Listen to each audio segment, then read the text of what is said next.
Денклерен Айдын Сулейманлы Рапид бойынша командалық әлем чемпионаты. D4 ATF6, PLF4 E6, E3 D5, ATF3 Лондон жүйесі. C5 at D2 вәзір B6. Тура B1, енді мына B2-дегі сарбазды қорғауымыз керек.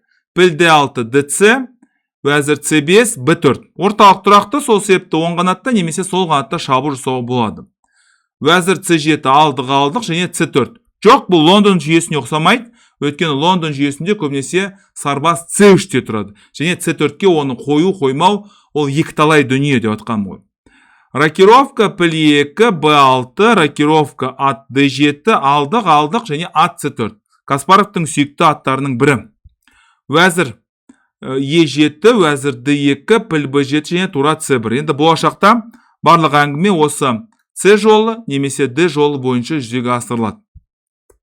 FD8, вәзір B2, енді әртүрлі жағдайлар бар, сол себепті о бастан алып тастаудың амалы. ATF6, ат D4, сарбаз негізгі орталыққа ATF3, піл E4 және тура A1. Піл F3 өте жауапты шешім. Мен бұл туралы айта берем, пілді атқа айырбастар алдында өте мұқият болу керек. Осы піл деген шабуыл жасауға өте жақсы көмектеседі. Піл F3 және тура C8. Піл E2, E4, тура D1, ат F8 және A3. О бастан мына B4-тегі сарбазды қорғау. Ат G6, тура C1 және H5. Болашақта ат G4, ат H4 деген әрекеттердің барлығын жасайын деп тұр. Айдын Сулейманлы. H3, вәзір E6 және алдық және тура C2. Кеттік, айырбастамайық әзірше деп. Ат тура D5, тура C1 және тура G5. Тамаша. Көрдіңіздер ме? Ашық жол тек қана тік жол емес және тағыда көлденең жолдар да бар. Патша H1, ат H4 айтқанындай бұлардың барлығы келеді. Піл F1. Көрдіңіздер ме? Дер кезінде мына F3-тегі піл, мына F1-ге келді, мынаны қаз қорғап жатыр. Және мынаны да қорғауға мүмкіндігі бар. Тікелей қорғауға мүмкіндік бар, жанама түрде де қорғауға мүмкіндік бар. Ат G4, вәзір E2. Вәзір E2, вәзір G6. Керемет барлық батареяны құрды, барлық 4 фигурасында осы жерге алып келді. Бірақ ол жеткілікті ме деген сұрақ туындайды. Ат F6 артқа қарай шегінді. Енді бұл жерде тоқтамай атты H2-ке қою керек еді.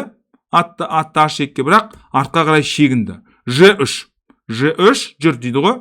Мықты болсаң, онда тура G3 деп ал деген сияқты. Ат F5 және вәзір E1 тағы да қосымша мынаны қорғайды. H6 және піл G2. Керемет. Мына піл енді мына жерге шабуыл жасауға мүмкіндігі бар және барлығын әдемілеп тұрып қорғайды. Тура E5, тура C7 және алдық. Тамаша. Тура C7 қайтып келдік және тура C4. Ол біліп тұр. Мына сарбаздың қаншалықты маңызды екенін, соны жұлып алатын болса, онда барлығы шашылып болады. Былай, патша G1, H4 және G4. Ештеңені қорқып тұрған жоқпыз. Вәзір E6 және вәзір B1. Болды. 1, 2, 3 және 4. G6 және тура D4. Алдық. Қалған енді аса қиын емес. Міне. Ат F6-ға дейін, міне мына жерде қарсылас деген атын H2-ке қою керек еді. Атты H2-ке. Бірақ айтуға оңай.